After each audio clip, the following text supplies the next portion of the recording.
नमस्ते दोस्तों, दा उत्तम चैनल पर आपका फिर से स्वागत है। आज से हम हिंदी की एक श्रृंखला चालू कर रहे हैं और उसमें मोस्ट फेमस जो पुस्तक है आदित्य पब्लिकेशन की, आप इसके बारे में देखेंगे। ठीक है, ये पुस्तक बहुत ही अच्छी पुस्तक है और जहाँ तक मेरा अनुभव है शिक्षा के क्षेत्र में, इससे कोई भी ऐसा प्रश्न नहीं है जो इससे ना फंसे। ठीक है, बहुत सटीकता के साथ और बहुत फास्ट तरीके से ये पुस्तक काम करती है। हर परीक्षा में आपको यहाँ मिल जाएंगे। देखो, यूपी पुलिस के लिए, यूपी एसआई के लिए, आप ये समझ लीजिए कि यूपी पीसीएस से लेकर यूपी पुलिस तक की जो भी हिंदी है उसको ये पुस्तक कवर करती है। इतनी महान पुस्तक है ये। ठीक है, इतना बढ़िया व्यवस्था है इस पुस्तक के अंदर। चलिए आगे पढ़ाते हैं इसी के संदर्भ में। ठीक है, चलिए आगे चलते हैं। हिंदी वर्णमाला। ठीक है, किसी भी चीज को सीखने से पहले उसकी छोटी इकाई हमें मालूम होनी चाहिए। मान लीजिए कि ये पुस्तक है, पुस्तक में बहुत सारे पेज होते हैं और पेजों में कुछ लिखा रहता है जिसको हम गद्यांश बोलते हैं। ठीक है, गद्यांश बोलते हैं। जब आप पढ़ेंगे, जब पेपर में आएगा, तो कोई भी एक पेज भरा हुआ है, वो भरा हुआ है किससे? वाक्यों से भरा हुआ है। गद्यांश भरा होता है वाक्यों से, और वाक्य बने होते हैं शब्दों से, और शब्द बने हुए होते हैं अक्षरों से, और अक्षर बने हुए होते हैं वर्ड से, और वर्ड जो बनता है वो बनता है ध्वनि से। ठीक है, तो आप समझ लीजिए हिंदी की सबसे छोटी इकाई जो होती है वो ध्वनि होती है। ठीक है, बात समझ रहे हो? वाक्य की सबसे छोटी इकाई ध्वनि होती है, कि ध्वनि से ही वाक्य का निर्माण होता है। बाकी तो आप कितने वाक्य जोड़ते जाइए, फिर आप गद्यांश बनाइए, पुस्तक बनाइए, लाइब्रेरी बनाइए, तो सबसे पहले हमको जड़ पढ़नी पड़ेगी। ठीक है, ध्वनि पढ़नी पड़ेगी। ध्वनि बोलते हैं स्वरों से। ठीक है, स्वरों से बोलते हैं। ठीक है, अब देखते हैं वर्णमाला। ठीक है, वर्णमाला में आप देखेंगे, एक दृष्टि में देखें, वर्णमाला वर्ड तालिका। ठीक है, वर्ड दो प्रकार के होते हैं। वर्ड दो प्रकार के होते हैं। कौन कौन से? एक होते हैं स्वर। ठीक है, एक होते हैं स्वर, स्वर, और दूसरा होता है आपका व्यंजन। ठीक है, व्यंजन। ठीक, देखो ये स्वर है आपके, ये व्यंजन है। आप देखिए स्वर को भी हमने दो प्रकार से बांट रखा है। वैसे स्वर तीन प्रकार के होते हैं, मुख्य रूप से दो प्रकार के होते हैं। हर्ष स्वर, ठीक है, हर्ष स्वर को ही लघु स्वर भी बोलते हैं, लघु स्वर भी बोलते हैं। और दीर्घ स्वर तो दीर्घ है। ठीक है, लघु का विलोम होता है दीर्घ, ये दीर्घ है। हर्ष को ही आपको लघु बोल देते हैं। ठीक है, और इनको ही मूल स्वर भी बोल देते हैं, मूल स्वर। ठीक है, हर्ष स्वर के तीन नाम है: हर्ष स्वर, लघु स्वर और मूल स्वर। ठीक है, ये तीन प्रकार नाम होते हैं। स्वर होते ही छोटे हैं। ठीक है, हर स्वर में चार वर्ड आते हैं आपके: छोटा आ, छोटी ई, छोटा ऊ, और रारेसी जो आता है ये वाला था, री आता है। दीर्घ स्वर में आपके सात स्वर आते हैं। आप देखेंगे: बड़ा आ, बड़ी ई, बड़ा ऊ, छोटी ए, बड़ी ए, छोटा औ, बड़ा औ। ठीक है, उसमें व्यंजन देखें आप, व्यंजन देखें तो व्यंजन में देखेंगे तो आपका ये स्पर्श व्यंजन है। स्पर्श व्यंजन, स्पर्श व्यंजन होते हैं का वर्ग से लेके पा वर्ग तक, तथा डा ढा ये उच्छिप्त व्यंजन होते हैं। ठीक है, ढा ढा जो है ये उच्छिप्त व्यंजन होते हैं। आप देख पाएंगे ना, तो आपको पता पड़ेगा ये उच्छिप्त व्यंजन होते हैं। ठीक है ना, और उच्छिप्त व्यंजन के साथ ही दो उच्छिप्त व्यंजन होते हैं ये वाले, और का वर्ग से पा वर्ग तक ये 25 वर्ड होते हैं। तो ठीक है, अंतस्थ व्यंजन कौन से होते हैं? या, रा, ला, वा, ये अंतस्थ व्यंजन होते हैं। ऊष्म, ठीक है, ऊष्म मतलब ऊष्म जो व्यंजन होते हैं ये सा सा, तीनों सा और एक हा होता है। ठीक है, आप देखें आगत जो व्यंजन है, जो विदेशों से आए हैं, आगत मतलब कहीं से आए हैं, तो आगत ये है। ठीक है, आगत व्यंजन ये है। आगत स्वर अलग होता है, आगत व्यंजन अलग होता है। तो जा और फा ये आगत व्यंजन है। संयुक्त व्यंजन देखिए, संयुक्त व्यंजन वे व्यंजन होते हैं जिनको दो अक्षरों से मिला के बनाया जाता है। ठीक है, ये संयुक्त व्यंजन है। बात समझ में आ रही होगी आपको? ठीक है ना। अब देखिए स्वरों की संख्या कितनी होती है? 11।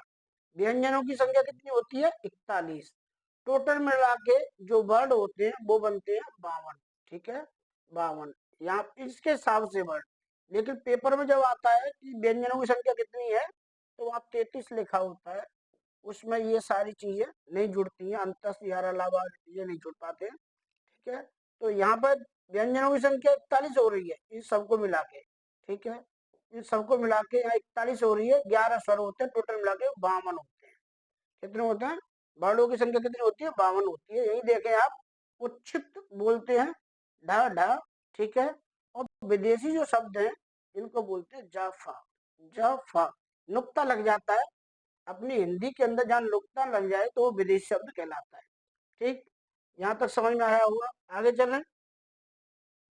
यही आप देखेंगे हिंदी वर्णमाला को, तो आप पाएंगे, इसका पुनर्विलोकन करें तो जिन वर्णों का उच्चारण बिना किसी अवरोध के, बिना किसी दूसरे वर्ण की सहायता से होता है, उन्हें क्या कहते हैं? उनको स्वर कहते हैं। स्वर की परिभाषा क्या है? जिस वर्ण को बिना रोके टोके या किसी दूसरे वर्ण की सहायता के बिना ही हम बोलते, वह स्वर कहलाता है। जैसे हम कोई चीज लिखे यहाँ पर, जैसे आ है, ठीक है, तो इसके लिए कोई दूसरी मात्रा या कुछ हमको वर्ण की आवश्यकता नहीं पड़ेगी, हम आ तो आई बोलेंगे। बात समझ में आ रही है ना? तो इसी को बोलते हैं स्वर। ठीक है, और आप देखते हैं जिन स्वरों के उच्चारण में कम समय लगता है, ठीक है, जिन स्वरों के उच्चारण में कम समय लगता है उनको बोलते हैं हर्ष स्वर। ठीक है, हर्ष स्वर बोलेंगे या लघु स्वर बोलेंगे। ठीक है, आप मूल स्वर भी बोल सकते हैं, मूल स्वर भी होते हैं। ठीक, आगे देखें, जिन स्वरों के उच्चारण में हर्ष स्वरों से अधिक समय लगता है उन्हें हम कहते हैं दीर्घ स्वर। ठीक है, स्वर दो प्रकार के होते हैं, कौन कौन से? लघु स्वर और दीर्घ स्वर। ठीक है, जिनमें ज्यादा समय लगता है वो दीर्घ स्वर होते हैं, जिनमें कम समय लगता है वो लघु स्वर होते हैं। हर्ष स्वर कौन कौन से होते हैं हमने पहले ही बता चुके हैं, छोटा आ, छोटी ई, छोटा ऊ, रा ऋषि जो होता है ये वाला होता है।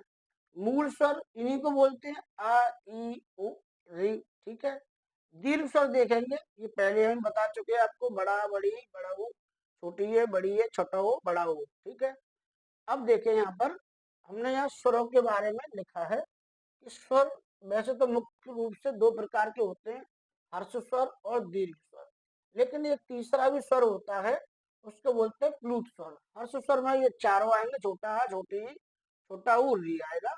और बड़े स्वर में देखो ये इनकी संख्या 7 है और इनकी संख्या 4 है। ठीक है, पेपर में आता है मूल स्वर कौन से हैं? 4 है, दीर्घ स्वर 7 है। और ये प्लूत स्वर कौन सा होता है? ये प्लूत स्वर नाटकों में काम करता है, गायकी में काम करता है। जैसे आपने सुना होगा, जैसे फिल्मी गाना है, हो हो। ठीक है, ऐसे करके बोलेंगे तो ये क्या है? आपके प्लूत स्वर हो जाएंगे। बात समझ में आ रही है ना? अब देखें स्वरों का जो वर्गीकरण है, जो उच्चारण के स्थान पर किया गया है, स्वरों का वर्गीकरण है, हम उच्चारण के स्थान पर करते हैं, तो 5 प्रकार के उच्चारण स्थान आपको दिखाई देते हैं। ठीक है, और एक और दिखाई देता है, वो नासिका होता है, वो अलग होता है। ठीक है, हम मान सकते हैं यहाँ 6 प्रकार के यहाँ दिखाई दे रहे होंगे आपको। नासिका है, आपका नासिका है, और ओष्ठ है, दंत है, मूर्धा है, तालु है, कंठ है। ठीक है ना? यही आप देखें कंठ ध्वनियां कौन सी होती हैं? जो बिल्कुल अंदर से कंठ से बोलती है। यहाँ देखो चित्र में दिखाई दे रहा हो, कंठ के अंदर से बोलती है, पूरा गला खुल के अंदर से जाता है, अंदर से बोलता है दिल से, तो वो कंठ ध्वनियां होती है। जैसे आ आ आ अंग अंगा। ठीक है, तो ये जो शब्द हैं, ये आ वाले, ये सभी कंठ स्वर हैं। कहाँ से बोलेंगे? इन स्वरों का उच्चारण कहाँ से होता है? कंठ से होता है। ये इसलिए पढ़ना पड़ रहा है आपको, जब आप कहीं ऑफिस में जाएंगे, जिस विभाग में जाएंगे, तो आपका हिंदी का जो उच्चारण है वो शुद्ध होना चाहिए। ठीक है, अगर शुद्ध उच्चारण नहीं होगा तो सामने वाला समझेगा ये कैसा ऑफिसर है। ठीक है, भले ही आप एक चपरासी हो, भले ही आप एक कांस्टेबल हो, भले ही आप छोटे डॉक्टर हो, कुछ भी हो, अगर आपका हिंदी का उच्चारण ठीक नहीं है तो आप समझ रहे हो वो सामने वाला आपको समझेगा इसको कुछ नहीं आता है। ठीक है, हमारी पहचान हमारी भाषा से होती है, हमारे विचारों से होती है, हम जो बोल रहे हैं उसका बहुत बड़ा इफेक्ट पड़ता है समाज में। ठीक है ना? तो कंठ, जो कंठ से उच्चारण होता है उन स्वरों का, उनका है ये आ वाले। ठीक है ना? आप देख रहे हैं, देखो अनुनासिक स्वर ये है। ठीक है, अंगवाही निर्नासिक ये वाले मौखिक स्वर है ना। आगे चलें। तालु, तालु से जो बोला जाएगा, तलवे से जो जीभ जब छिपती है तलवे से हमारी बोलने पर, तो मुंह के भीतर की छत का पिछला भाग जो है उसमें ई ई ई ई है, ठीक है। जो छोटी बड़ी ई है, ये वाले जो भाग है ये आपका बोलेगा तो ये कहलाएगा आपका तालु से, ठीक है। मूर्धन्य, मूर्छित हो जाना, मुंह के भीतर की छत का मतलब दांतों से ऊपर का जो हिस्सा है, तालू और दांतों के बीच में जो हिस्सा है आप टच करेंगे उसको जो हमको मसूड़े बोलते हैं, उससे छोटा थोड़ा सा ऊपर है, उसे टच करेंगे तो वहीं पे आपको मूर्धा पाया जाएगा। और मूर्धा में ये देखो री पाया जाएगा, री स्पेशल है मूर्धा में, ठीक है। स्वरों की बात कर रहा हूँ मैं, ये व्यंजनों के लिए। री मुख्य रूप से मूर्धन स्वर है, जो मूर्धन से निकलता है। री बोलेंगे आप ऊपर जुबान उठा के जब निकलता है, जैसे आप शब्द बोले क्रम, ठीक है। आप बोले कृपया, बोलते ना कृपया, तो ये वाला कृपया जीव आपकी टच होनी चाहिए मूर्धा से। अब कंठ देखेंगे और तालु देखेंगे।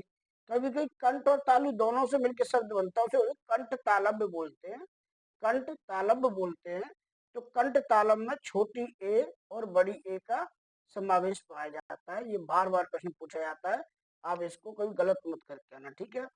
ओष्ठ और कंठ, ठीक है। कंठोष्ठ, कंठ में छोटा आ रहा है देखो कंठ से, और इसमें भी छोटा बड़ा जो आ रहा है, लेकिन इसमें जो मात्रा चढ़ रही है ऊ की, वो ओष्ठ से हो रहा है, ठीक है। आगे आप पढ़ेंगे आप, जो ऊ होता है तो वो कंठोष्ठ में कैसे आएगा, व्यंजन बढ़ाएंगे जब में आ रहा है। ये संधि हो गई है यहाँ पर दो शब्दों की मिलके, स्वर संधि हो गई है, तो ये कंठोष्ठ कहलाते हैं। छोटा ओ और बड़ा औ जो है वो कंठोष्ठ, छोटी ए बड़ी ए ये आपकी कहलाती है कंठ तालव। और ऋषि जो है पूरा मूर्धा पे आता है।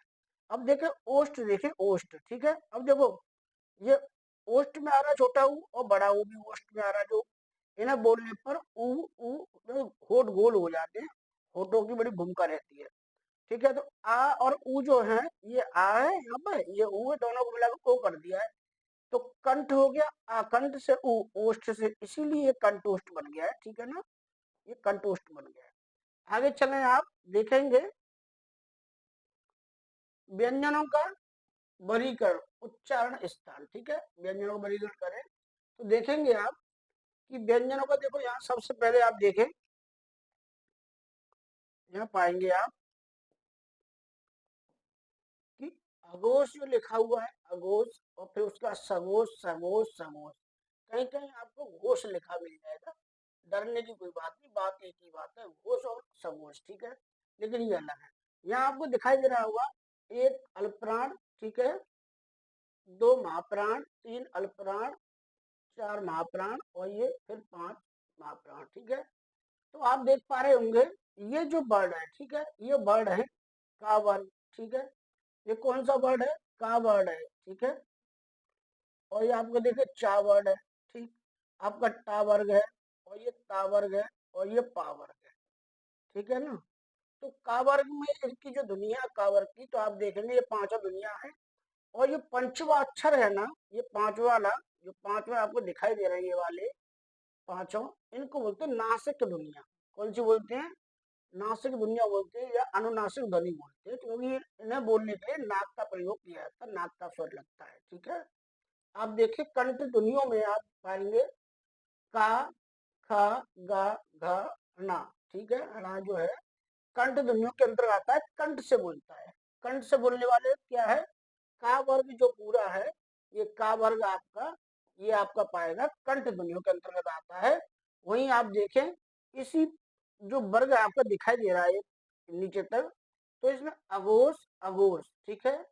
पहला और दूसरा जो वर्ड है, पहला और दूसरा जो खाना देखा आपको दिखाई देगा ये वाला, ये कैसे शब्द पाएंगे आप, अघोष पाएंगे, नीचे तक आएंगे तो अघोष ही अघोष कहलाएंगे, ठीक है ना। यहाँ तक आप देखेंगे ये सभी अघोष है, सभी अघोष है, ठीक। और देखें आप तीसरा चौथा पांचवा, तीसरा चौथा पांचवा जो वर्ड है ये आपके सघोष है। कैसे हैं, सघोष है, सघोष है। तीसरा चौथा पांचवा सघोष आएंगे। बात समझ में आई यहाँ तक। आगे देखते हैं, आपको दिखाएं, ये मिटा रहा हूँ क्योंकि घसड़ बसड़ हो जाएगी, समझ में नहीं आएगा, ठीक है ना।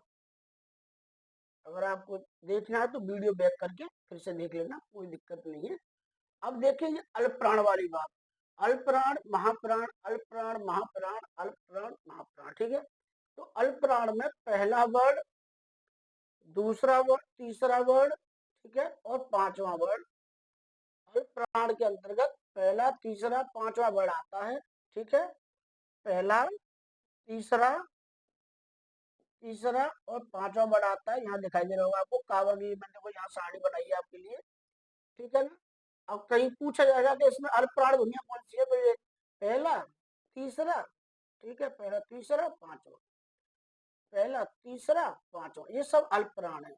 वहीं देखे महाप्राण तो दूसरा, चौथा, चौथा, दूसरा, चौथा, दूसरा, चौथा, दूसरा, चौथा, ये कैसी है, महाप्राण है, ठीक है, महाप्राण, ठीक है, दूसरा, चौथा, पहला, तीसरा, पांचवा, अल्पप्राण पहला, तीसरा, पांचवा, अल्पप्राण पहला, तीसरा, पांचवा, अल्पप्राण, ये व्यवस्था है। यहाँ तक कोई दिक्कत हो आपको तो बताइएगा। अब चलते हैं अपने उच्चारणों की व्यवस्था पर, ठीक है। यहाँ पर तक आपने पढ़ा, तो जो का वर्ग की ध्वनियां हैं ये आपकी कंठ में आती हैं। इसमें आती, कंठ व्यवस्था में आती, कंठ से बोलती है का वर्ग की। आप कंठ से बोलने का प्रयास करें, कभी भी गलत ना बोले। का जो बोलता है पूरा अंदर से बोलने का प्रयास करें। ऐसा ना हो कि गला भींच के बोले का, ऐसा नहीं, का अंदर से बोलिए, आपका उच्चारण शुद्ध होगा, ठीक है ना। तालब देखें, जो तालू से बोली जाती है, ये व्यंजन है, ठीक है, स्वर तो हमने पढ़ा दिए। व्यंजन जो जो व्यंजन जो होते हैं उन्हें तालु से जो व्यंजन बोले जाते हैं, उन व्यंजनों को कौन सा होता है, मुंह के भीतर की छत का पिछला भाग, ठीक है, जो छत होती है उसमें पीछे वाला जो हिस्सा होता है तलवा बोलते हैं, उसमें देखेंगे आप चा, छ, जा, झ और ला, ठीक है, ईया बोलते हैं इसको, चूल्हे बनिया पहले बोलते थे, अब ईया बोलते हैं इसको। तो आप देखें तो ये जो चा छा है ना, चम्मच वाली व्यवस्था है, ये तो तलवे में ही घुसेगी, ऐसे याद कर लेना, ठीक है, चम्मच तलवे में ही घुसेगी, ठीक है। मूर्धन देखिए, मूर्धन, तो मूर्धन में मूर्छित हो जाते हैं, आराम से बैठे बैठे ध्यान मगन होके ऋषि जो है मूर्छित हो जाते हैं। स्वर हमारा मूर्धा में आता है, जो री वाला तो जो था ये इसी में आता था मूर्धा में, मुंह के भीतर की छत का अगला भाग, ठीक है। तो दांतों से ऊपर वाला जो छोटा है आगे वाला हिस्सा, दांतों से थोड़ा सा ऊपर, मसूड़ों से ऊपर थोड़ा सा, उसको बोलेंगे मूर्धन। मूर्धन में आप आएंगे टूटी टाटी जो टटिया है उसी में मूर्छित हो जाते हैं ऋषि। ये राशि ऋषि है ना, यही पे इनमें और भी चीज बताएंगे आपको। दंत देखें, जहाँ पे दांतों का प्रयोग होता है, जिन वर्णों को हम उच्चारण करते हैं वहां दांतों की जो स्पर्श करती है जीभ, है ना, जीभ का मेन व्यवस्था है इसमें, ऊपरी दांतों के निकट से, ठीक है। जैसे आप ता बोलेंगे तो दांतों को स्पर्श जरूर करेंगे, ता, आप देखो बोल के देखिए, ता, था, दा, धा, ना, इनको बोलने पर आपकी जीभ दांतों को स्पर्श जरूर करेगी। अब देखिए यहाँ पर ओष्ठ ध्वनियां, होठों को स्पर्श करने वाली, ठीक है, होठों को स्पर्श करने वाली जो ध्वनियां हैं वो ये है, पा, फा, बा, भा, मा। आप इनको बोलेंगे तो आपके होठों का जो स्पर्शीकरण है जीभ से, या आपके होठों की हरकत होगी, ठीक है। आप बोलेंगे बिना होठों की हरकत से ये आपका ओष्ठ वर्ग, ये पा वर्ग है वो नहीं बोलेगा, ठीक है ना। चा वर्ग, टा वर्ग, पा वर्ग, ये ता वर्ग और पा वर्ग आप देख रहे हैं ना, ठीक है। आगे देखिए तालब है, तालब मतलब तालु अलग, ये तालब दूसरी है। आप देखो तालब दूसरा आ गया, तालु मुंह के भीतर ही छत का अगला भाग जो होता है, यही तालब है, यही तालब है। यहाँ पर सा और या, अगर मैं यहाँ पे लिख दूं इसको, सा और या, ये सब उसमें तालब में आएगा, किसमें आएगा, तालब में आएगा। आगे देखें आप, यहाँ तक हो गया आपका ये। वत्सर्य देखें, वत्सर्य देखें तो दंत मसूड़ा, दंत मूल से जो बनता है वत्सर से, सा रा ला, सा रा ला, ठीक है, सा रा ला। दंत ओष्ठ देखें, दंत ओष्ठ में दांत और ओठों से मिलकर जो शब्द बनता है वो वाह है, वाह। अब देखो यहीं पर आपको वाह के बारे में बताएं, ये वाह कैसा है, सघोष है। वाह कैसा है, ऊपर आप देखेंगे सघोष है, और कैसा है, अल्पप्राण भी है। वह कैसा है, अल्पप्राण है और सघोष है। वहीं आप देखेंगे सा, ये तीनों जो सा हैं आप देख रहे हो, ये महाप्राण है। कैसे हैं, दूसरे वर्ड में आ रहे हैं, ये महाप्राण है और ये अघोष वर्ण है, तीनों सा जो है। यही समझ में आ रही है बात आपको? ठीक है। दंत ओष्ठ कौन सा है? वाह। ठीक है। अब मूर्धन्य देखें, मूर्धन्य में आप देखेंगे जो सात है हमारे, उस मूर्धन्य में ये सा भी आता है। तो इसीलिए हम कह रहे थे ये ऋषि हो गया। ठीक है, ये ऋषि हो गया, ऋषि हम बोल दें। ठीक है, बड़ी मात्रा लगी, वैसे हम छोटी लगा दी आपको। तो ऋषि में टूटी टाटी टटिया में रहते, इसलिए हम आपको सा बोल रहे। तो मूर्धन्य में ये सा भी आता है। ठीक है। अब देखिए स्वर यंत्रीय, स्वर यंत्र में स्वरों में यंत्र बन कर देता है, वो है हा। और हा कैसा है? महाप्राण। ठीक है, कैसा है? महाप्राण है। बाकी ये दो तीनों सा जो है ये भी महाप्राण है। ठीक है। और ये सगोश है, हा सगोश है। आगे देखेंगे यहाँ पर आपको सगोश दिखाई दे रहेगा। और लेकिन ये तीनों सा कैसे? अघोष है। इस सारणी में आप देखने का प्रयास कीजिएगा। अब देखिए उच्छिप्त, जिनके उच्चारण में जीभ ऊपर से उठकर झटके से नीचे आ जाती है, उन्हें उच्छिप्त बोलते हैं। ढ ढ ढ ढ। ठीक है, ये कैसे है? उच्छिप्त व्यंजन है, उच्छिप्त। ठीक है। आगे देखेंगे आगत गृहित दुनिया का स्पर्शी का ख जाफा ऊंच संघर्षी अयोग व अनुसार बेसवी आगे आपको देखेंगे। ठीक है ना? यहाँ तक बात समझ में आई? दंत से देखो, कंठ से का वर्ग, तालु से चा वर्ग, चम्मच तलुआ में घुस गई, टावर टूटी टाटी टटिया, मूर्धन हो गया। सब मूर्धन ऋषि जो मूर्धन हो गए यहाँ पर। ता वर्ग में देखेंगे तो दंत से दांत तोड़ दिए जाएंगे, दांत तोड़ दिए जाएंगे, अभी होश में आ जाएगा, दांत तोड़ दिए जाएंगे, यही समझ लो। ठीक है। ओष्ठ देखेंगे, प्यार की भाषा होठों से मिलती है। तो प्यार जो पा है, प्यार में फल, बकरी ऐसे कुछ करोगे तो याद हो जाएगा आपका, ओष्ठों से निकलता है। और नासिका से कौन सा निकलता है? ये पांचों जो पिछले वाले वर्ड है, ये नासिका से बोलेंगे। जैसे अंक की बिंदी लग गई कहीं पर तो नाक से बोलेगी वो। ठीक है ना? आगे चले, ये देखिए आप, आगत व्यंजनों की संख्या कितनी है? दो है। कौन से व्यंजन है? आगत व्यंजन जाफा। ठीक है, कौन से हैं? जाफा, जा जाफा ऐसे बोलते हैं आगत व्यंजन। ठीक है, जाफा बोलते हैं। संयुक्त व्यंजनों की संख्या कितनी है? चार है। कौन कौन से संयुक्त व्यंजन होते हैं? तो आप यहाँ पर देखो, दिखाई देंगे आपको, इधर लिखे होंगे, नहीं तो हम आपको ये बताए थे संयुक्त व्यंजन होते हैं कौन से। आप देखो, पहला तो ये हो जाएगा ऋषि श्री वाला। ठीक है। दूसरा छत्री वाला छा हो जाएगा। तीसरा आपका ज्ञानी हो जाएगा। ठीक है।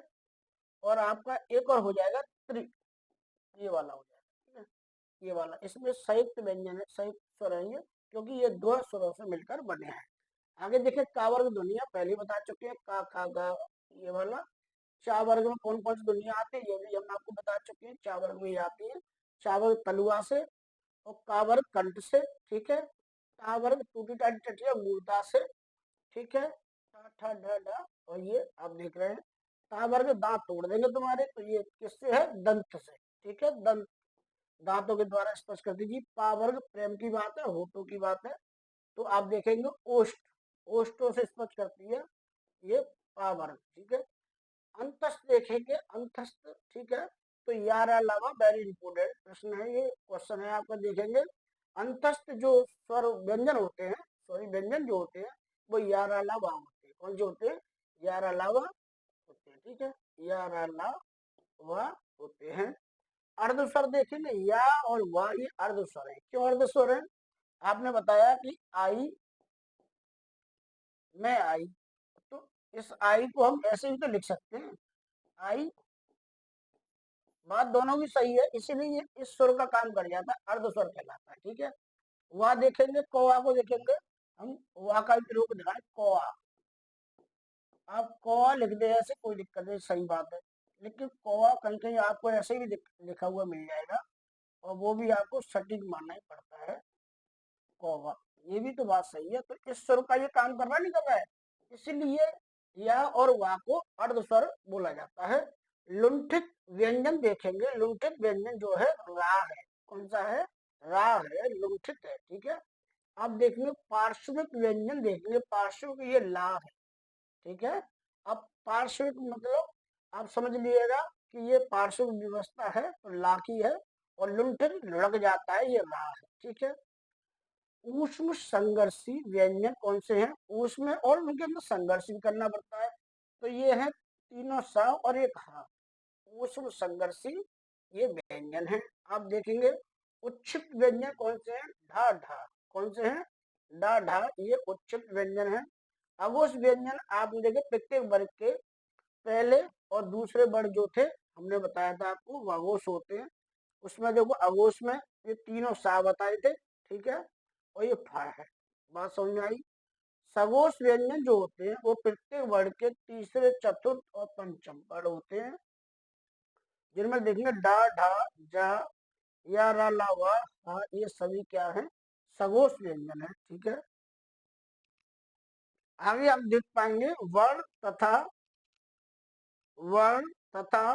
अंतस्थ वर्ण, वर्ण तथा अंतस्थ वर्ण। आगे देखें आप पाए यहाँ पर अल्प व्यंजन, अल्प प्राण व्यंजन कौन से होते हैं? तो हमने बताया था आपको, 1, 3, 5वें स्थान पे जो वर्ण आते हैं वो क्या कहते हैं? अल्प प्राण कहलाते हैं। उन्हीं में अंतस्थ वर्ण जो है ये भी आते हैं। अंतस्थ कौन से? या रा ला वा, ये भी क्या है? अल्प प्राण है, ठीक है। महाप्राण देखेंगे दूसरा और चौथा जो वर्ण होता है, अक्षर आता है व्यवस्था में, वो आपका कैसा? महाप्राण कहलाता है। और उसमें ऊष्म वर्ण भी आते हैं। कौन से आते हैं? ऊष्म वर्ण भी आते हैं। ऊष्म जो भी वर्ण आएंगे, ये सा तीन जो सा है आपके, तीनों सा ये आपके महाप्राण है दोनों, ठीक है। तीनों जाने चाहिए। नासिक व्यंजन क्या है? डा या डा ना मा, जो जो आपके वर्ग थे ना, का वर्ग, टा वर्ग, पा वर्ग, उसके पंचवा जो अक्षर है, पंचवे जो अक्षर है, वही आपके नासिक ध्वनिया है। कंठ ध्वनिया ये आपको कराई चुके हैं, जो का वर्ग में आती है वो कंठ ध्वनिया होती है। आगे देखें आप तो पाएंगे, अनुप्रेक्षा देखें इसमें, हिंदी में मूलतः वर्णों की संख्या कितनी है? तो 52 है। कितनी है? 52 है वर्णों की संख्या। छह वर्ण है जो, ये किसके योग से बना है? तो ये बना है का और सा से, ठीक है। किससे बना है? का और सा से। ये संयुक्त अक्षर है, इसीलिए दो अक्षरों से मिलकर बना है। कौन सा वर्ण उच्चारण की दृष्टि से दंत नहीं है? तो दंत में तो दांत तोड़ दूंगा तुम्हारे, ता आएगा ना, ता, तो ये ता है, ये टूटी टाटी टटिया मूर्धा, मूर्धन्य है, ठीक है। कहावत का उच्चारण की दृष्टि से क्या है? ये कंठ है, पहले बता चुके हैं। वह छोटी से छोटी ध्वनि जिसके टुकड़े नहीं हो सकते, वो क्या है? वर्ड है, वर्ड, ठीक है। क्या है? वर्ड है, छोटी से छोटी ध्वनि। हिंदी वर्णमाला में स्वरों की कुल संख्या कितनी है? तो ये 11 है। कितनी है? 11 है, ठीक। कंठ ध्वनिया कौन सी है? तो का वर्ग जो आती है वो कंठ ध्वनिया है। छोटी है, बड़ी है, वर्ड क्या है? ये कंठ तालव है, हमने आपको बताया था पहले ही, ठीक है। कंठ तालव क्यों है? क्योंकि इसमें आप इसको बुलाएंगे तो ये ऐ हो जाएगा, आ प्लस ई से मिलकर बना है, तो ये होता है कंठ और ये होता है तालव, इसलिए कंठ तालव बोला जाता है, ठीक है ना। अयोग वाह, ठीक है। अयोग वाह वर्ड कौन से हैं?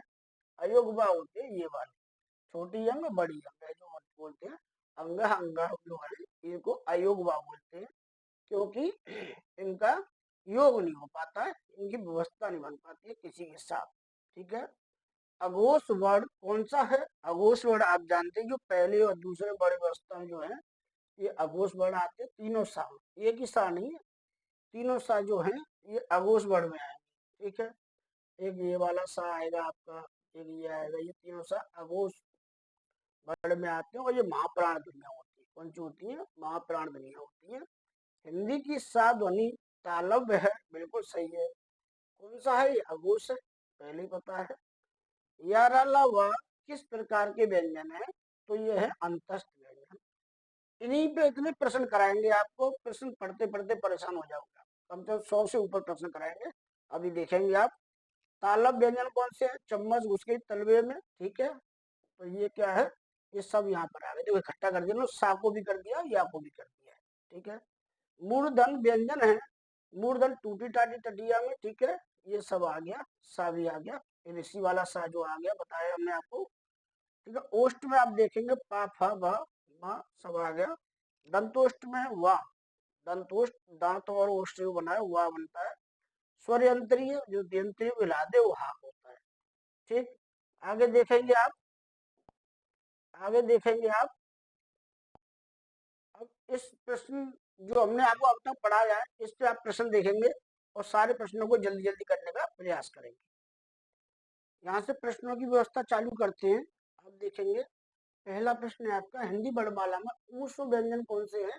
तो ऊष्म व्यंजन हम बता चुके हैं आपको, ये ऊष्मा का काम करते हैं, यही ऊष्म व्यंजन है। तो ये प्रश्न का उत्तर आपका रहेगा। ठीक है, हिंदी जिन वर्णों का उच्चारण करते समय केवल श्वास का प्रयोग किया जाता है तो उनको क्या बोलते हैं? उनको बोलते हैं अघोष। ठीक है, अघोष। तो पहला उत्तर रहेगा इसका ये वाला। आप देखेंगे यार अलावा खूब बताया अंतरात्मा से आता है, अंतस्थ व्यंजन होते हैं आपके। ठीक है ना, आप देखेंगे आगे पांचवा प्रश्न है आपका, वॉवेल्स को हिंदी में क्या बोलते हैं? वॉवेल्स को आप बोलते हैं स्वर, बोलते हैं स्वर। ठीक है, स्वर दो प्रकार के होते हैं, लघु स्वर और आपका दीर्घ स्वर होता है। तो सी उत्तर रहेगा आपका। छठा प्रश्न है, जिन शब्दों के अंत में आ आता है उन्हें क्या बोलते हैं? आकारांत बोलते हैं, मतलब आकार अंत हो जाता है, पीछे आके आकारांत बोलते हैं। डी प्रश्न का उत्तर रहेगा। सातवां देखें, कौन सा स्वर नहीं है? कौन सा स्वर नहीं है? तो आप जानते हो वाह वाला जो प्रश्न का उत्तर रहेगा, डी ऑप्शन रहेगा इसका आपका, ये रहेगा। यहाँ देखिए आपका आठवां प्रश्न है, निम्नलिखित में से कौन सा वर्ड घोष है?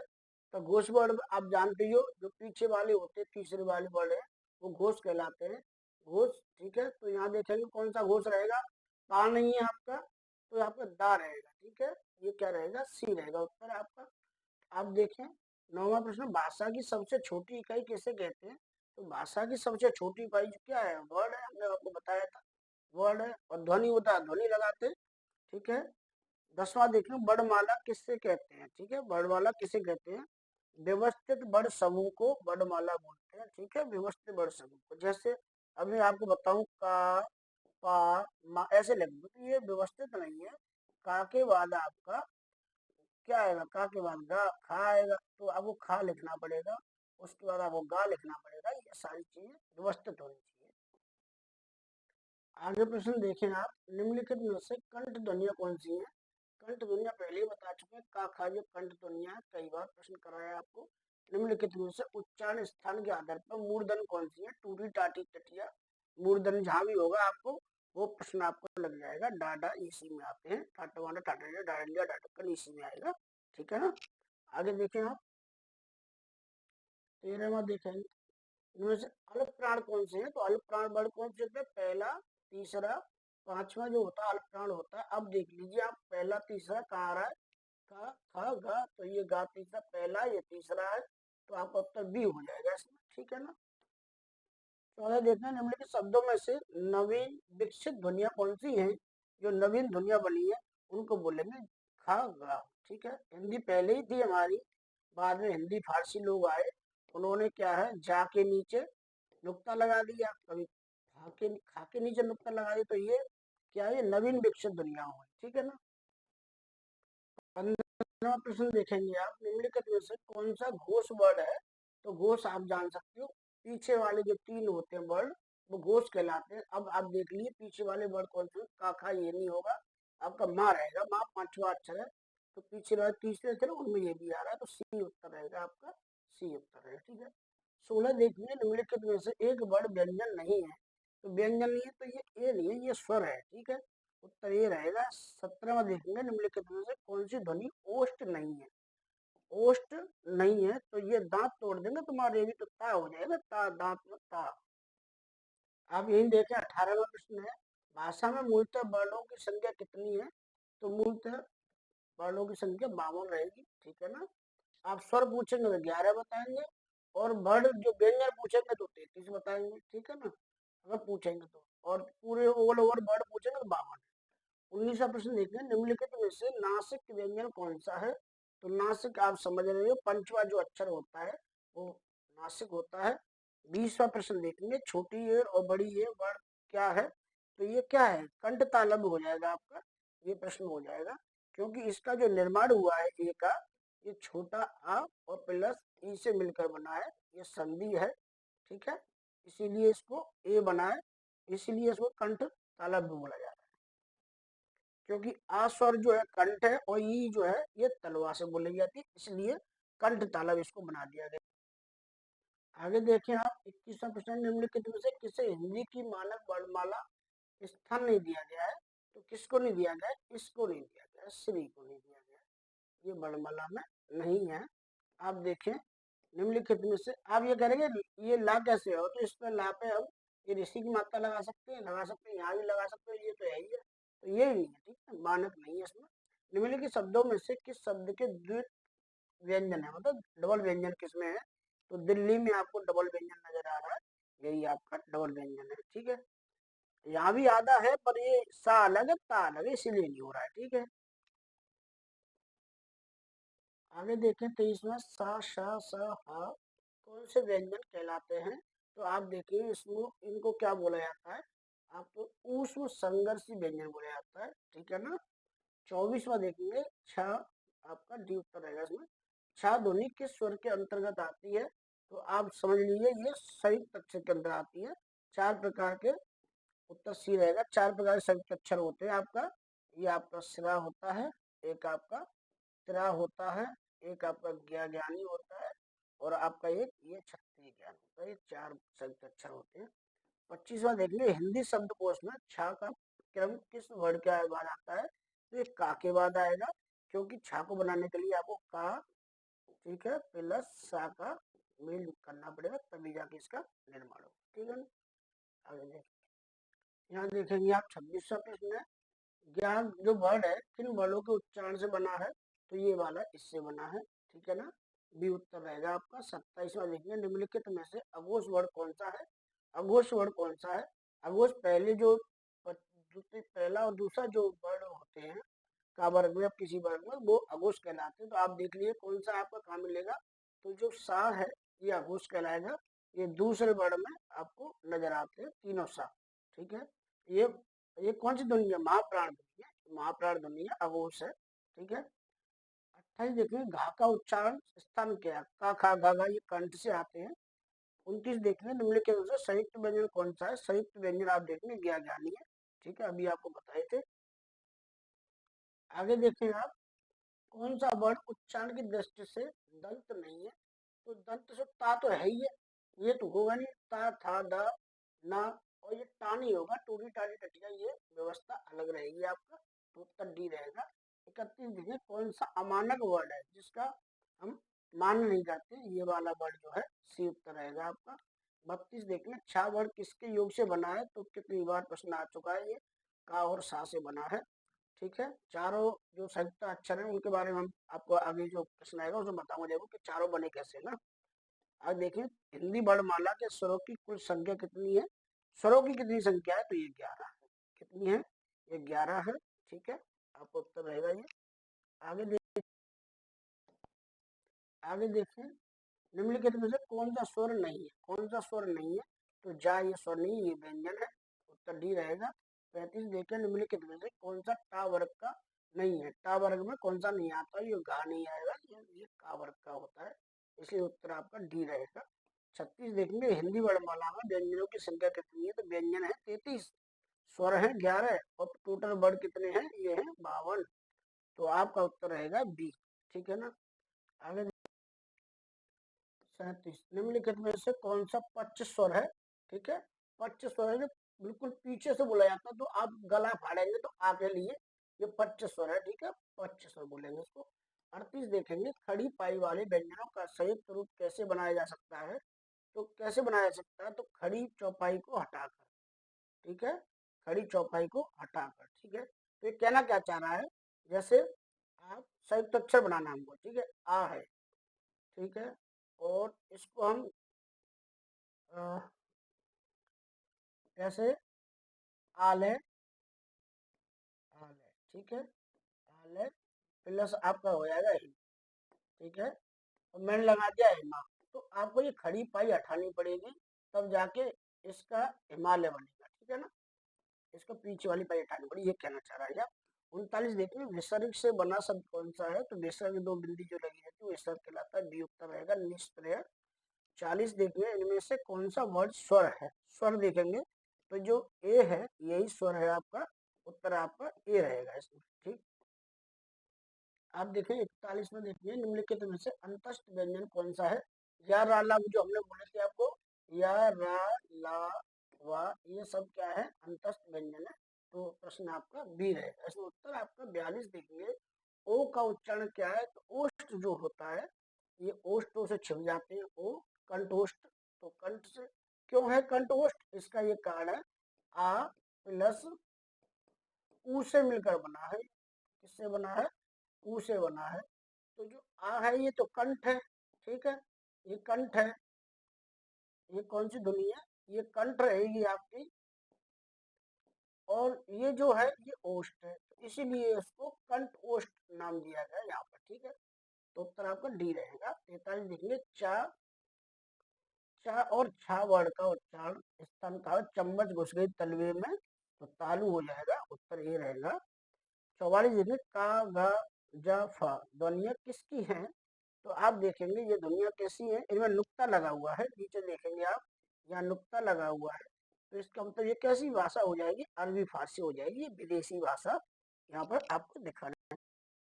आगे देखें आप, यहाँ पर 45 प्रश्न है, तालव व्यंजन बने तलवे में चम्मची घुसती है, तो यहाँ ध्वनि चाचा जा जो चम्मच रहेंगी है, ये रहेगा आपका। 46 देखिए, कौन सा वर्ड घोष नहीं है? कौन सा घोष नहीं है?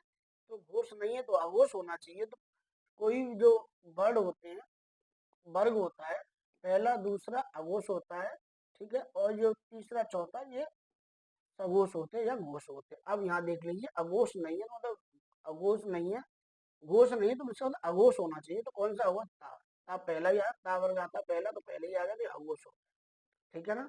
47 देखिए, किस शब्द में री स्वर नहीं है? री स्वर नहीं है तो आज में नहीं है, ठीक है। री स्वर मूड, मूड दो से बोला जाता है, मूर्धन, ठीक है, इसका उच्चारण मुंह के मूर्धा से होता है, तो डी उत्तर रहेगा।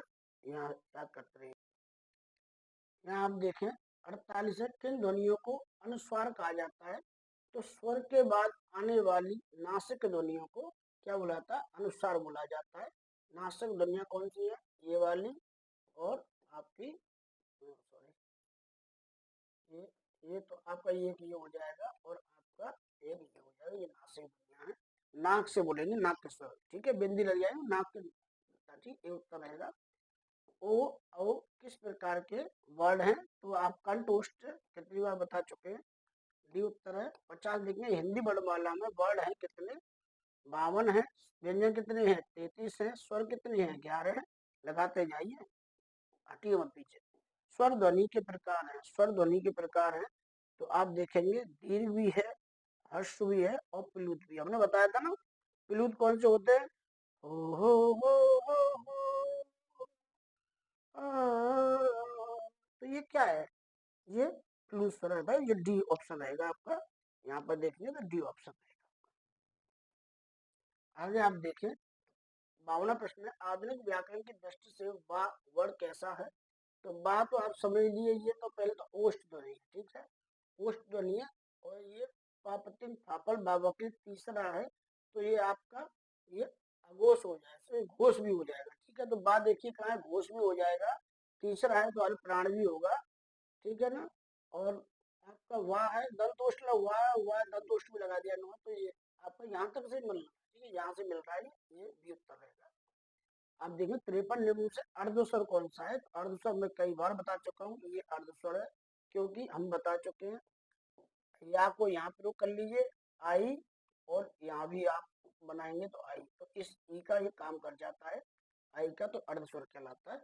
या और वाह, ठीक है, या और वाह, ये उत्तर रहेगा। 54 देखेंगे, महाप्राण ध्वनियां व्यंजन वर्ग में किससे संबंधित है? व्यंजन वर्ग में किससे संबंधित है महाप्राण ध्वनियां? तो महाप्राण में दूसरा चौथा जो स्थान होता है वो महाप्राण होती है, ठीक है। 55 देखेंगे, भाषा की सार्थक लघुत्तम इकाई कौन सी है? तो ध्वनि है, ठीक है। ध्वनि के बाद वर्ड, वर्ड के बाद आपका क्या होता है? अक्षर, अक्षर के बाद शब्द, शब्द के बाद आपका वाक्य, वाक्य के बाद गद्यांश हो जाएगा, ठीक है। यही आप देखें 56वां प्रश्न है, भाषा की सार्थक इकाई, ये हो गया आपका ध्वनि हो गया, सी हो गया। 56 देखिए, इनमें से कौन सा व्यंजन अल्प प्राण है? तो अल्प प्राण देंगे पहला, तीसरा, पांचवा स्थान में जो वर्ग में आता है, वर्ड जो वर्ग में आता है वही लगाएंगे आप। तो आपका चा जो है पहले पे आ रहा है, तो देख लीजिए ये उत्तर रहेगा। ठीक है। 57 इनमें से कौन सा वर्ड स्पर्श व्यंजन नहीं है? स्पर्श व्यंजन नहीं है कहने का ये है, ये स्पर्श नहीं है। ठीक है। ये कैसा है? ये एक तो ये है, एक तो अर्ध स्वर में आता है, और ये यार अलावा एक अंतस व्यंजन भी आता है, इसीलिए इसको याद रखना। 58 देखिए, निम्नलिखित में से कंठ ध्वनिया कौन सी है? कंठ ध्वनिया का वाली है। ठीक है, ये उत्तर रहेगा। 59 देखिए, वर्णमाला किसे कहते हैं? व्यवस्थित समूह, वर्णों के व्यवस्थित समूह को वर्णमाला बोलते हैं। 60 देखिए, हिंदी की सा ध्वनि कैसी है? तो आप देखो, चम्मच जो घुस जाती है सी सी करता है, फिर तुत्ता तलवे में घुस गई चम्मच। ठीक है ना। 61 देखेंगे आप, कौन वर्ड ओष्ठ नहीं है? तो ओष्ठ कौन सा वर्ड नहीं है? तो आ वाला ये कंठ वर्ण है, इसीलिए नहीं रहेगा आपका। यहाँ देखेंगे, अल्प प्राण ध्वनियों का समूह कौन सा है? अल्प प्राण ध्वनियों का, तो 1, 3, 4 पे जो आएगा वो आपका प्रश्न का उत्तर रहेगा। चा पहले पे, ये तीसरे पे, चा चम्मच छाछी जाजले में, और जूडो में ये 5वें पे आ रहा है, तो ये आपका अल्प प्राण हो जाएगा। 63 देखिए, वर्ड शब्द का अर्थ नहीं होता है। वर्ड शब्द का अर्थ नहीं होता है, तो आकाश नहीं होता है। आप देखेंगे, अक्षर भी वर्ण कहलाता है, तो वर्णों से बनकर अक्षर बनते, तो अक्षर भी वर्ण हो गया। जाति वर्ण व्यवस्था बोलते हैं, तो जाति व्यवस्था ये हो गया। रंग देखो, वर्ण है जो वर्ण, वर्ण भेद की जो नीति है, ये आपके पश्चिमी देशों में चलती है, तो ये रंग भेद की नीति यहाँ पर हो गया, तो उत्तर भी हो जाएगा। 64 देखिए, कौन सा वर्ड घोष नहीं है? घोष नहीं है। ठीक है, इसका मतलब वो अघोष होना चाहिए। ठीक है, अघोष में पहले दूसरे, जो वर्ग में पहले दूसरे वर्ड होते हैं वो कहलाते हैं आपके अघोष कहलाते हैं। तो वहां पे देखेंगे आप कौन सा है? ता। ता पहले पे ही है, तो ये रहेगा। 65 देखिए, किन ध्वनियों को अनुस्वार कहा जाता है? अनुस्वार कहा जाता है, तो आप देखेंगे स्वरों के बाद आने वाली नासिक ध्वनियों को आप कहते हैं। ठीक है। 66 देखिए, शब्द में री स्वर नहीं है, री स्वर नहीं है, तो इसमें नहीं है, रिवाज में नहीं है। ठीक है। 67 देखिए, निम्नलिखित से दंत, दंतव्य वर्ड है, मतलब दांतों से जुड़ा हुआ है, तो ता है, दांत तोड़ देंगे। ठीक। आगे देखें आप, यहाँ पाएंगे 68वां, गा का उच्चारण क्या है? कंठ से। ठीक है। का वर्ग में जितने भी आते हैं, का, खा, गा, घा, ये सब आपका इसमें कंठ रहेगा। उत्तर भी। 69 में हिंदी शब्दकोश के अनुसार संतान, सकल, सचल, सक्षम शब्दों का सही क्रम क्या रहेगा? तो आपका रहेगा ये संतान, सकल, सक्षम, सचल। ठीक है, ये रहेगा। 70 देखिए, निम्न में से महाप्राण वर्ण कौन सा है? तो दूसरा चौथे में जो आएगा महाप्राण रहेगा, ता के बाद था था, दूसरा ये हो गया आपका, तो उत्तर ये रहेगा। हिंदी शब्दकोश में अंग, अंगा किस वर्ड के साथ आता है? तो आप समझेंगे ये आता है आ के साथ। आ से तो मिलके बना, यहाँ बिंदी लगी, आप यहाँ दो बिंदी लगी, और क्या है? कुछ नहीं है इसमें। यहाँ देखें, 72 छह वर्णों के योग से बना है। जो 66 ये किससे बना है? ये इससे बना है। ठीक है, का और शा से इसका निर्माण हुआ है मिलकर। ठीक है ना। क्या बनाएंगे आप? उत्तर ये रहेगा। 73 निम्न में से कौन सा शब्द अमात्रिक है, जिसमें मात्रा नहीं लगी है? तो ये कलरव है, इसमें मात्रा ही नहीं लगी, तो ये गैर मात्रिक है। 74 देखिए, अयोग वाहक किसे कहा जाता है? अयोग वाहक किसे कहा जाता है? विसर्ग को कहा जाता है। विसर्ग को कहा जाता है अयोग वाहक। ठीक है, किसको कहा जाता है? विसर्ग को कहा जाता है, ये वाली व्यवस्था है विसर्ग। ठीक है। 75 देखेंगे, टा वर्ग में किस प्रकार के व्यंजन आते हैं? टूटी टाटी टटिया मूर्धन्य होता है। ठीक है, मूर्छित हो जाते हैं ऋषि। 76 देखेंगे, प्रयत्न के आधार पर ला किस प्रकार की ध्वनि है? ठीक है, प्रयत्न के आधार ला किस प्रकार की ध्वनि है? तो ला कैसे? पार्श्व हो जाएगा, यहाँ पर होगा उत्तर आपका पार्श्व, पार्श्व। ठीक है,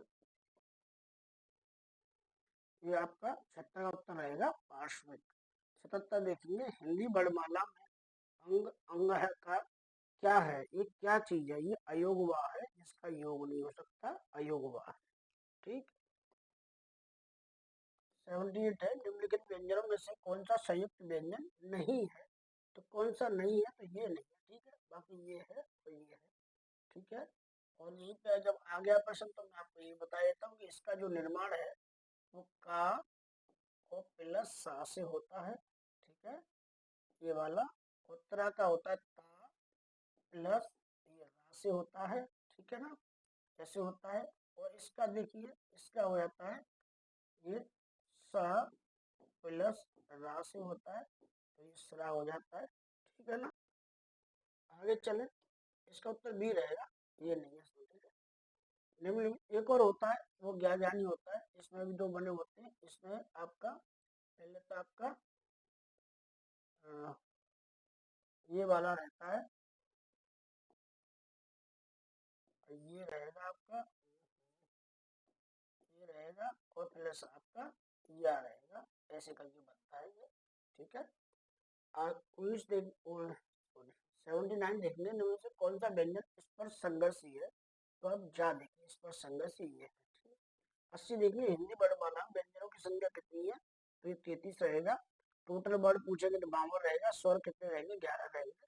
81 देखिए हिंदी शब्दकोश में छा का क्रम निम्न से क्या है, तो का के बाद आता है, क्योंकि का के बाद ही इसका निर्माण हुआ है, सा के संयुक्त व्यंजन है ये।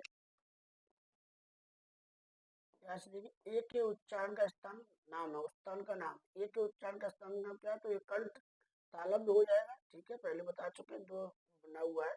83 देखेंगे इनमें से कौन सा वर्ड अंतस्थ नहीं है, तो यार अलावा तो है पर हा नहीं है, ये यंत्र है, स्वर यंत्री है, ठीक है। 84 देखिए अघोष वर्ड कौन सा है, अघोष वर्ड कौन सा है, तो आप यहाँ देख पाएंगे सा जो है अघोष वर्ड है, ठीक है। 85 देखिए हिंदी का तालब्य दुनिया है, हिंदी की तालब्य दुनिया है, तलवे में चम्मच घुस गई तो हमें क्या करना, दर्द तो होगा ही, सी मचाएगा, तो ठीक है, इसमें यहाँ भी सा भी आ जाएगा, ठीक है ना। और ये वाला तो सी भी आ जाएगा इसमें, ठीक है। अब ये चा आ जाएगा, चम्मच घुस जाएगी, ठीक। आप देखिए 86 कौन सी ध्वनिया अल्प प्राण है, 1 3 5 पे जो व्यवस्था बनेगी वही देख लीजिए। तो एक ता पे आ रहा है पहले पे, तो यही हो गया, अब कहीं जाने की जरूरत ही नहीं है, डी ऑप्शन रहेगा। हिंदी की स्पर्श घोष महाप्राण दंत व्यंजन नहीं ध्वनि है, ठीक है। तो दंत ता तकली था तन दाद बात, तो देखो इसमें ता आ रहा है और था इसमें भी आ रहा है, लेकिन महाप्राण देखना है तो ता के बाद क्या आ जाएगा आपका, ता के बाद था आएगा, तो महाप्राण में ये आ जाएगा दूसरे नंबर पर, ठीक है। तो यहाँ महाप्राण में दूसरा चौथा आता है, दूसरे पर ये आ गया आपका, तो यही हो गया महाप्राण, ठीक है। कुछ करनी होती है, सी उत्तर रहेगा। 88 देखिए हिंदी की स्पर्श घोष महाप्राण ओष्ठ ध्वनिया कौन सी है, तो ओष्ठ तो आप समझ लीजिए, ओष्ठ भी आना चाहिए उसमें आपको, तो ये बा है जो ओष्ठ में आता है, पापटी फाफल बाबकरी बामच्ची बावटी यही रहेगा, तो उससे ये बनेगा। आगे देखिए आप 89 निम्नलिखित में से कौन सा स्वर समृत है, समृत आप देख पाएंगे, समृत होता है पूरी तरह से बंद, ठीक है, बंद होना, तो जिसको बंद होने पर मतलब मुंह बंद होना, तो मुंह बंद करके एक ही ध्वनि बोली जा सकती है, वो है ई। ई मुंह बंद रहेगा, दांत बिछा के बोले तब भी ई बोल जाएगी आपको, ठीक है। 90 देखिए हिंदी की मूर्धन ध्वनिया है, मूर्धन ध्वनिया है, तो मूर्धन आप जानते हैं मूर्छित हो जाता है, टूटी टाटी टटिया में व्यक्ति, महात्मा जी है जो ऋषि हैं, ठीक है, ऋषि कहाँ हो जाते हैं, ये शब्द भी आपके इसी में आते हैं, ठीक है, मूर्धन ध्वनिया में आता है ये वाला भी, तो बी उत्तर रहेगा। 91 देखिए हिंदी की वाह ध्वनिया है, तो वह होठों से बोलती है, वाह, होठ चिपक रहे हैं बोलने पर। 92 देखने में वैसे दंत कौन से, दांत तोड़ देंगे तुम्हारे, अभी तो ये बार बार आ रहा है, ठीक है। 93 देखने निम्नलिखित में से कौन सा स्वर समृत है, ठीक है, तो पूरी तरह से बंद हो जाए, बंद मुंह से बोले तो आपका ये फिर आ गया, आपका ये आएगा, यही बोल सकता, मुंह बंद करे बाकी और कोई नहीं बोल सकता, ठीक है। समृत होता है मुंह बंद, पूरा मुंह बंद करके। 94 देखें उत्तर सी रहेगा। 94 देखें ध्वनियों में कौन सी दंतोष्ठ है, दांत भी और ओष्ठ भी है, तो आप समझेंगे यही है दंतोष्ठ, ठीक है। वाह।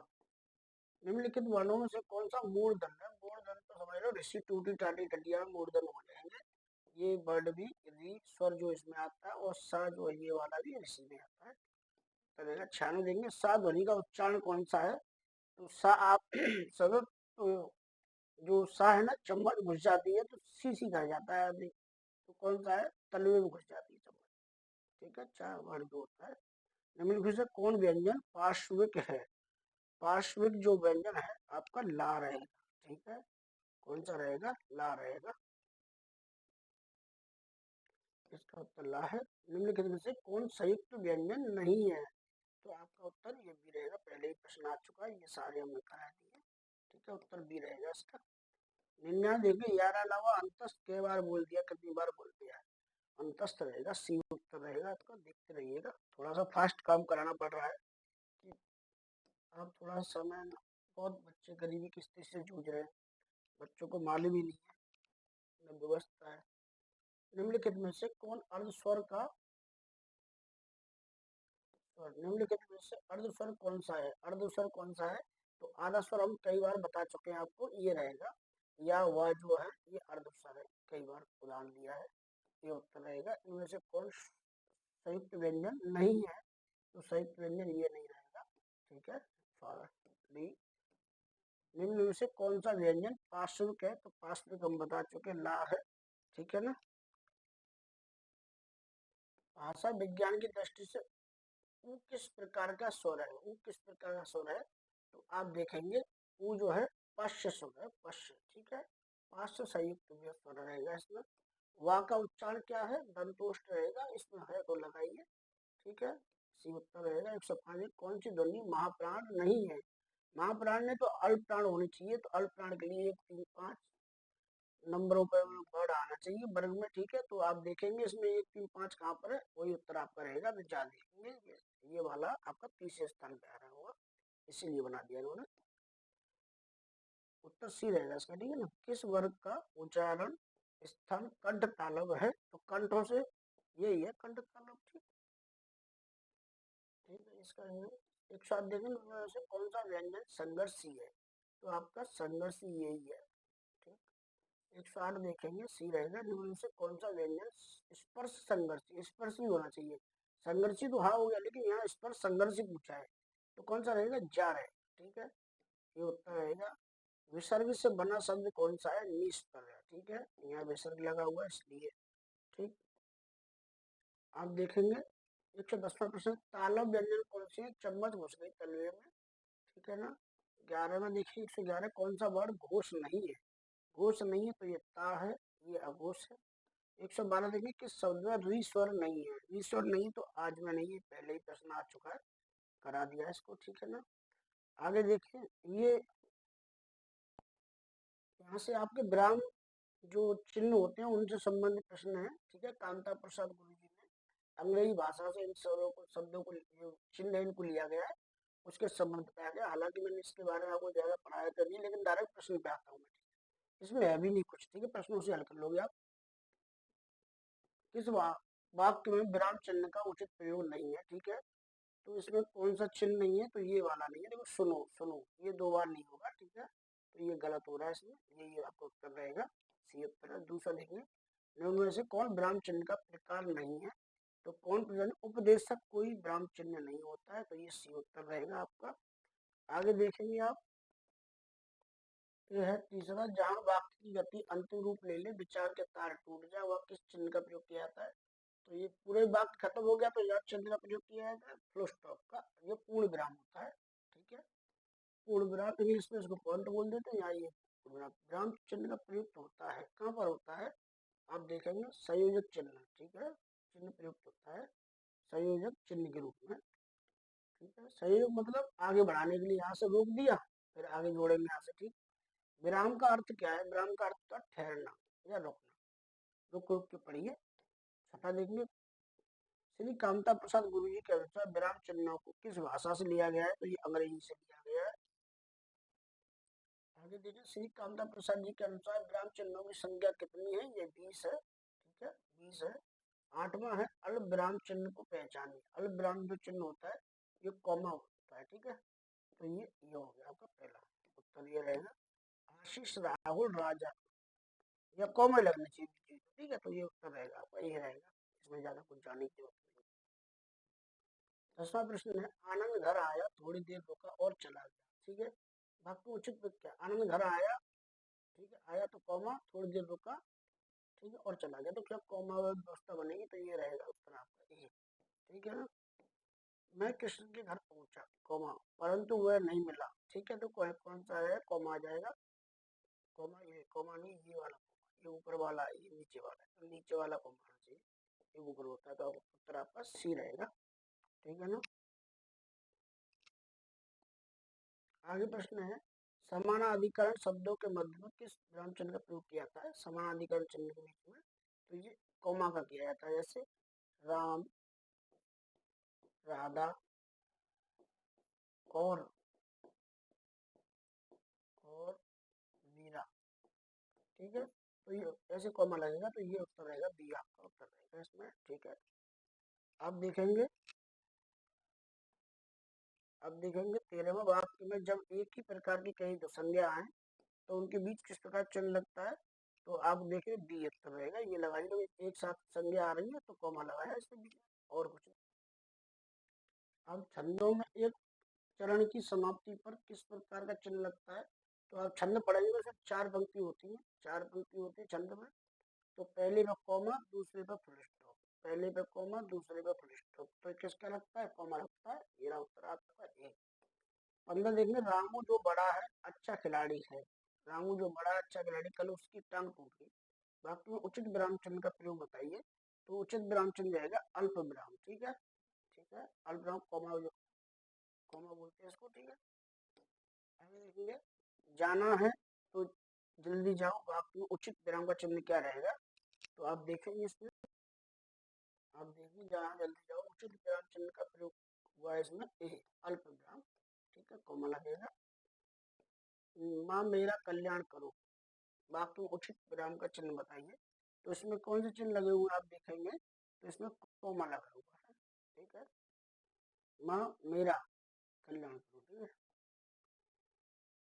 अब जब वाक्य में एक समान अधिकरण का प्रयोग होता है तो कौन सा चिन्ह लगाया जाता है, अर्धविराम लगाया जाता है, अर्धविराम, ठीक है ना। आप देखेंगे आगे, आगे है, मिश्रित तथा संयुक्त वाक्यों में विरोध का भाव प्रकट करने के लिए किस विराम चिन्ह का प्रयोग किया जाता है। तो यह है अर्धविराम का, ठीक है, अर्धविराम का। 20 देखिए, कर्णवाचक क्रिया विशेषण में किस प्रकार का विराम चिन्ह का प्रयोग होता है, ठीक है, किस प्रकार का। तो तीसरा रहेगा कर्णवाचक आएंगे अर्धविराम का, किसमें रहेगा, अर्धविराम का। यहाँ लिख नहीं पाए हम आपको, तो ये रहेगा अर्ध, अर्धविराम, ये उत्तर रहेगा आपका अर्धविराम। 21 देखेंगे, पूर्ण विराम का प्रयोग किया जाता है वाक्य के अंत में किया जाता है, वाक्य के अंत में पूर्ण विराम लगाते हैं ना, कि वाक्य खत्म हो गया पूर्ण विराम लगा दो, ये रहेगा। 22 देखिए, किस वाक्य में पूर्ण विराम चिन्ह का प्रयोग नहीं हुआ है, नहीं हुआ है, छंदों के एक चरण की समाप्ति पर नहीं होता है पूर्ण विराम का चिन्ह, नहीं होता है, क्या होता है, कॉमा होता है। 4 चरण होते हैं, 4 चरण, पहले पे कॉमा, दूसरे फुल स्टॉप, फिर कॉमा, इस पर ये कॉमा लगेगा यहाँ पर, कॉमा फिर फुल स्टॉप, ऐसे करके होता है।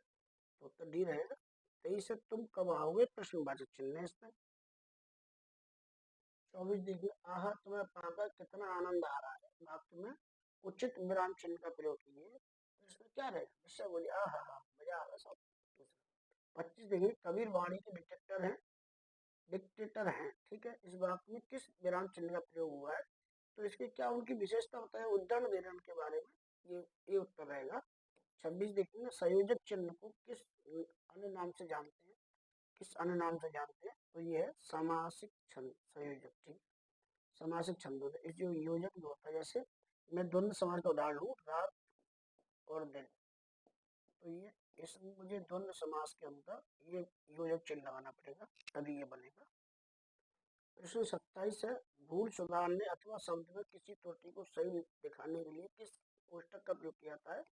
तो ये बार कोष्टक, वर्गाकार कोष्टक जो होता है इसको ही कहता है। जैसे आपने लिखा कहीं दृष्टि लिखा और आपको पता नहीं इसका मतलब क्या है, तो आप इसको ऐसे करके यहाँ पर लिख सकते हो नजर, ठीक है, आप समझ जाओगे, समझने वाला।